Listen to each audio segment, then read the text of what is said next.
গরমে পিচ উঠে যাচ্ছে, গাড়ির চাকা আটকে যাচ্ছে, এই যে অবস্থাটা দেখার পরও আমরা কিভাবে নীরব থাকি?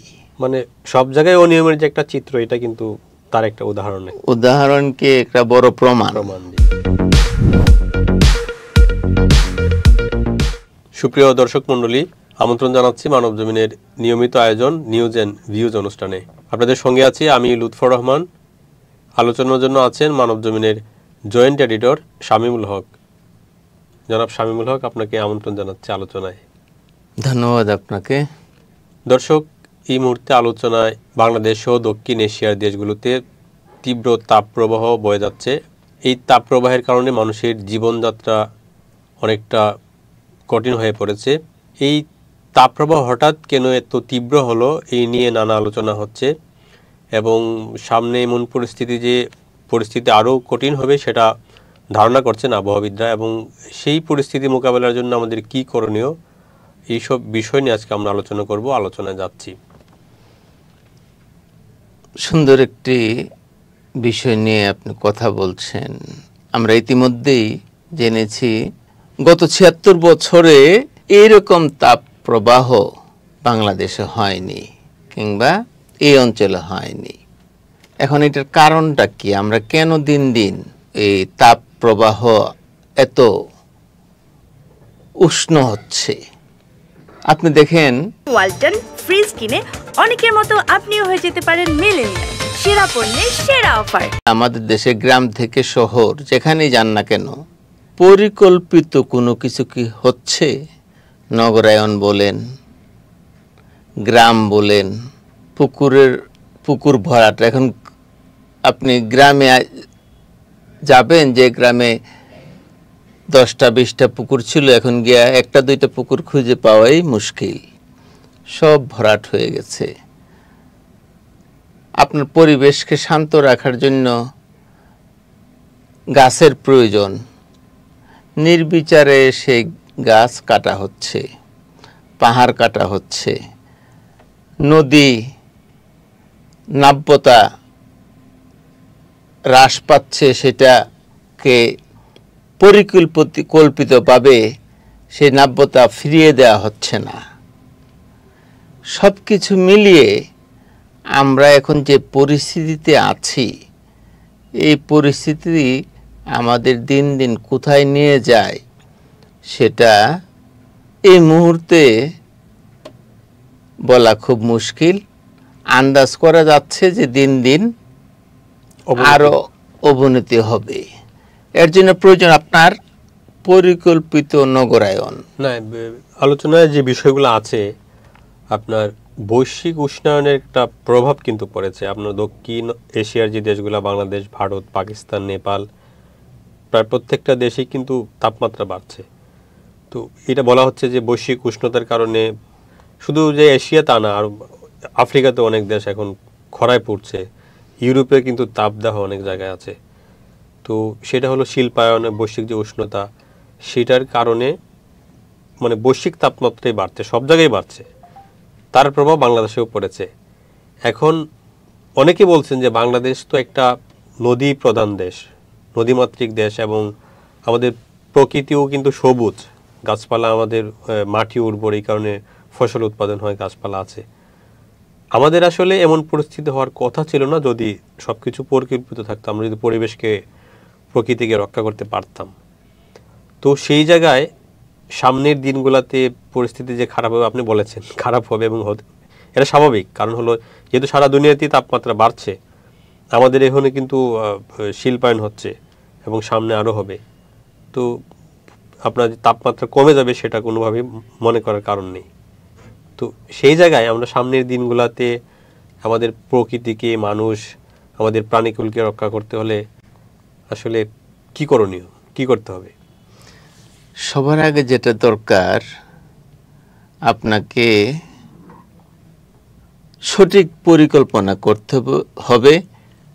পাশাপাশি এই পরিকল্পনাটা মানুষকে মানতে বাধ্য করতে হবে।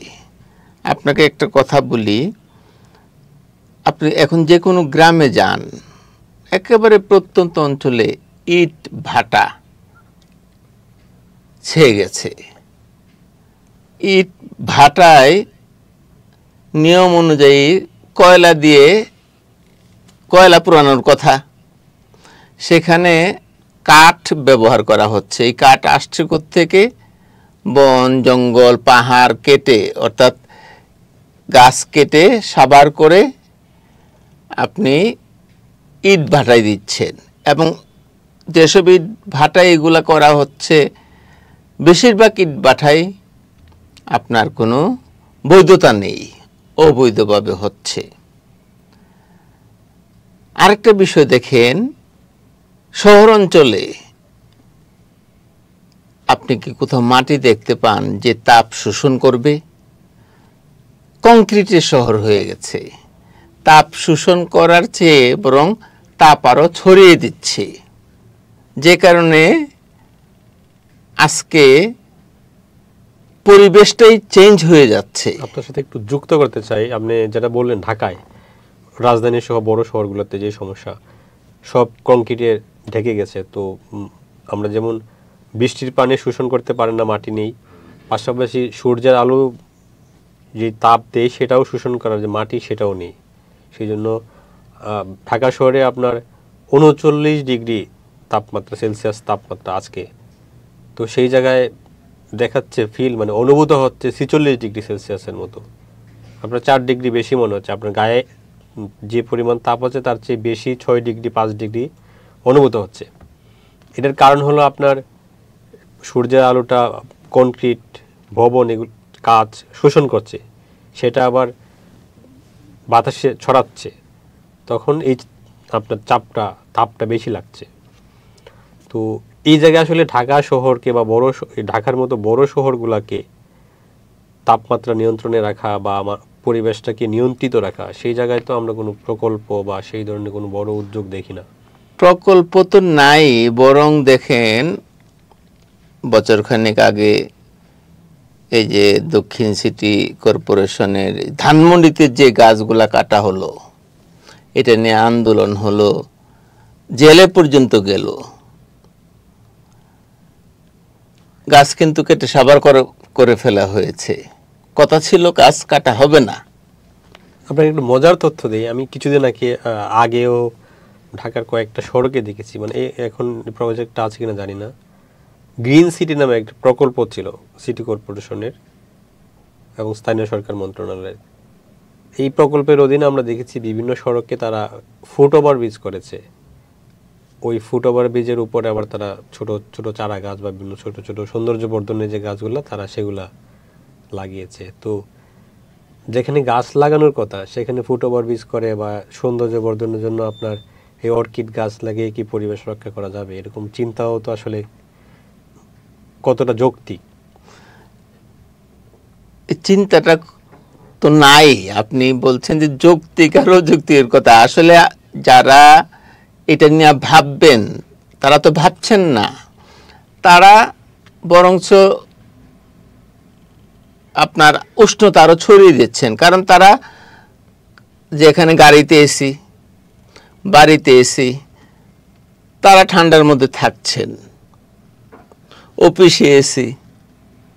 কিন্তু সাধারণ মানুষ আজকে দেখেন দিনমজুররা কাজ করতে পারছেন না। পত্রিকার ছবি বেরোচ্ছে, ওই যে ভ্যান গাড়ি ঠেলা গাড়িওয়ালারা অসহায় হয়ে পড়ছে, উপার্জন বন্ধ। আজকে বেশ কিছুদিন যাবৎ রাস্তাঘাটে ঢাকার বিশেষ করে দেখেন রাস্তাঘাটে গাড়ি কম, মানুষ চলাচল কম, বেরোতে পারছে না। কিন্তু যারা ভাববার তারা কতটুকু ভাবছেন এ থেকে প্রমাণিত হয়। আরে আপনি পৃথিবীর অন্যান্য দেশে যান, দক্ষিণ এশিয়ার অন্যান্য দেশে যান, দেখেন তাদের রাস্তার মধ্যে সুন্দর করে গাছ লাগানো, একটা গ্রামীণ একটা দৃশ্য শহরেই বোঝা যায়, যেটা বাংলাদেশে নাই। বরঞ্চ গাছ কাটার একটা উৎসব চলে, একটু বড় হলেই গাছটা কেটে ফেলতে হবে, কিন্তু গাছ কাটবেন আপনি, গাছ যে রোপণ করবেন সেইটাও হচ্ছে না। সেই তো সেরকম কোনো অথরিটিও তো আমরা দেখি না যে এগুলো কারা দেখবে, কারা নিয়ন্ত্রণ করবে। কারণ হলো পরিবেশ রক্ষার জন্য কিন্তু অনেকগুলা মন্ত্রণালয় এবং প্রতিষ্ঠান আছে, বিভিন্ন তারা কাজ করছে বিচ্ছিন্ন। আপনার নদী রক্ষার জন্য কিন্তু অনেকগুলা প্রতিষ্ঠান আছে, কিন্তু তাদের কাজ হলো বিচ্ছিন্ন। এই কারণে আমরা সুফল দেখি না। আপনাকে একটা উদাহরণ দিই, আমি একটা খবরে দেখেছিলাম ফ্রান্সের প্যারিস শহর তো অনেক পূর্ণ শহর, সেই জায়গায় দেখা যাচ্ছে তাপমাত্রা বাড়ছে। তাপমাত্রা বাড়ার কারণে সেখানের বাসিন্দা যারা নাগরিক যারা তারা নানা সংকটে পড়ছেন। তো তারা পরিস্থিতিকে নিয়ন্ত্রণ করার জন্য নানা উদ্যোগ নিয়েছে। এর মধ্যে তারা শহরে যাতে গাড়ি কম চলে, সাইকেলে মানুষ যাতে চলাচল করতে পারে বেশি, এই জন্য সাইকেলের জন্য রাস্তা বাড়াচ্ছে তারা। পাশাপাশি নদীর পানিকে ব্যবহার করে মাটির নিচ দিয়ে তারা শীততাপ যন্ত্র বসিয়েছে, মাটির শহরের নিচ দিয়ে তারা পাইপলাইন করেছে ঠান্ডা পানি দিয়ে শহরটাকে যাতে ঠান্ডা রাখা যায়। পাশাপাশি তারা ঘাস লাগানোর জন্য, সবুজ গাছগাছালির জন্য তারা আলাদা প্রকল্প নিয়েছে। এবং এটা তাদের এই মডেলটা কিন্তু ফ্রান্সের আরও অন্যান্য শহরেও তারা ছড়িয়ে দিচ্ছে। তো আমরা তো আসলে এইবার গরম বেশি এই কারণে আমরা কথা বলছি, কয়দিন পরে বৃষ্টি হবে অনেক, তখন আমরা গরমের কথা ভুলে যাব। কিন্তু এই গরম তো পরের বছর আবার আসবে বা আরও বেশি হতে পারে, সেই জায়গায় আমাদের কিন্তু পরিকল্পনা নেই। একটা জিনিস আপনি লক্ষ্য করেছেন, গরমে যেরকম তীব্রতা বেড়েছে, আবার শীতে দেখেন আগের মতো সেই শীত কিন্তু নাই। বিশ্ব আজ এই অবস্থা আসার পিছনে মানুষ দায়ী। আমরা যারা মানুষ আছি মানুষ দায়ী, যারা এটা দেখভাল করবেন তারা দায়ী। আপনাকে পরিকল্পনা প্রকল্প নিতে হবে, পরিকল্পনা করতে হবে, বাস্তবায়ন করতে হবে। দেশকে বাঁচাতে হলে, মানুষকে বাঁচাতে হলে, উষ্ণতা হ্রাস করতে হলে সেই পরিকল্পনা আজ পর্যন্ত নাই, যে কারণে ৭৬ বছরের মধ্যে এরকম অবস্থা আর হয়নি। আজকেও আপনার ২ জন শিক্ষক হিট স্ট্রোকে মারা গেছেন এবং প্রতিদিনই মারা যাচ্ছেন। আজকে ২ জন শিক্ষক সহ অন্তত ৭ জন মারা গেছেন, এরকম আমরা তথ্য পেয়েছি বিভিন্ন জায়গায়, যারা গরমের কারণে অসুস্থ হয়ে মারা গেছে। শিক্ষকের কথাটা কেন বললাম, এর কারণ হলো শিক্ষা প্রতিষ্ঠান বন্ধ দিয়েছে ৭ দিন, আবার খোলা হয়েছে, যদিও প্রাথমিক বিদ্যালয়টা প্রাক প্রাথমিক বন্ধ আছে। হ্যাঁ, প্রাক প্রাথমিকটা বন্ধ আছে। দেশের যে শিক্ষা প্রতিষ্ঠানগুলো তৈরি হলো সেগুলা কি পরিকল্পনা অনুযায়ী তৈরি হয়েছে? শুধু বিল্ডিং হয়েছে, খোলা জায়গার অভাব, খোলা জায়গার অভাব, মাঠ নেই। তারপরে কোন একটা ভবনের ২টা ফ্লোর ভাড়া নিয়ে হচ্ছে স্কুল কলেজ, দেখার কেউ নেই। আপনাকে দিন দিন এই পরিস্থিতি চলতে থাকলে দিন দিন অবনতি হবে এবং আমরা বা মানুষ অতিষ্ঠ হবে, দুর্বিষহ যন্ত্রণা নিয়ে তাদের বাঁচতে হবে। হিট স্ট্রোকে মৃত্যুর সংখ্যা আমরা প্রতিদিন দেখব যে বাড়ছে। আরেকটা বিষয় হলো যেটা বলা হচ্ছে যে আপনার পরিবেশ রক্ষার জন্য মূলত সরকারই তো উদ্বুদ্ধ করবে, সরকারের অনেক কাজ থাকে। সেই জায়গায় সরকারি প্রতিষ্ঠান যেগুলো তারা বিভিন্ন প্রকল্প নেই, সেই রাস্তা বলেন বা ভবন তৈরি করা, ওইসব ক্ষেত্রে অনেক ক্ষেত্রে দেখা যায় যে তারা পরিবেশ রক্ষা হয় না, নিজেরাই পরিবেশকে তারা গাছ কেটে তারা ভবন বানাচ্ছে। তো এইসব জায়গায় কিন্তু আমরা শক্ত হতে পারছি না, সরকার কিন্তু খুব বেশি শক্ত উদ্যোগ নিতে পারছে না। কারণ হলো সরকারি প্রতিষ্ঠানই পরিকল্পনাই হলো ভবন তৈরি করা, ব্রিজ তৈরি করা, রাস্তা তৈরি করা। এটার পেছনে আসলে অর্থনৈতিক বিষয় যুক্ত থাকে, কিন্তু পরিবেশ রক্ষায় তো আসলে মানুষের উপকার হবে, কিন্তু সেই জায়গায় তো অর্থনৈতিক কোনো স্বাচ্ছন্দ্য তাদের জন্য নাই, হয়তো এই কারণেই হয়ে থাকে। তো সামনে আসলে কি করণীয়? আমাদেরকে যত দ্রুত সম্ভব বিশেষজ্ঞদের নিয়ে বসতে হবে, দ্রুত পরিকল্পনা করতে হবে, প্রকল্প গ্রহণ করতে হবে এবং দ্রুত বাস্তবায়ন করতে হবে। আপনি মেসেজ পাচ্ছেন হাইওয়ে সড়কগুলোতে গরমে পিচ উঠে যাচ্ছে, গাড়ির চাকা আটকে যাচ্ছে। এই যে অবস্থাটা দেখার পরও আমরা কিভাবে নীরব থাকি? এখানে দুইটা বিষয় আসলে, একটা হলো গরমটা অতিরিক্ত, আবার কাজের মানেরও একটা বিষয় আছে। কারণ হলো তাপমাত্রা অনুযায়ী পিচটা টিকবে কিনা সেটা পরীক্ষা নিরীক্ষা করা দরকার ছিল, সেটা হয় নাই। মানে সব জায়গায় অনিয়মের যে একটা চিত্র, এটা কিন্তু তার একটা উদাহরণকে একটা বড় প্রমাণ। মহাসড়কগুলোতে নতুন করে গাছ লাগানো দরকার। 4 লেন 6 লেন হচ্ছে, 1 লেন থেকে আমরা 2 লেন পেলাম, 4 লেন পেলাম, এখন 6 লেন হচ্ছে, গাছ তো পাইনি, কিন্তু গাছ পাচ্ছি না। গাছ আপনার পরিবেশটাকে ঠান্ডা রাখবে, তাপমাত্রাকে শোষণ করবে।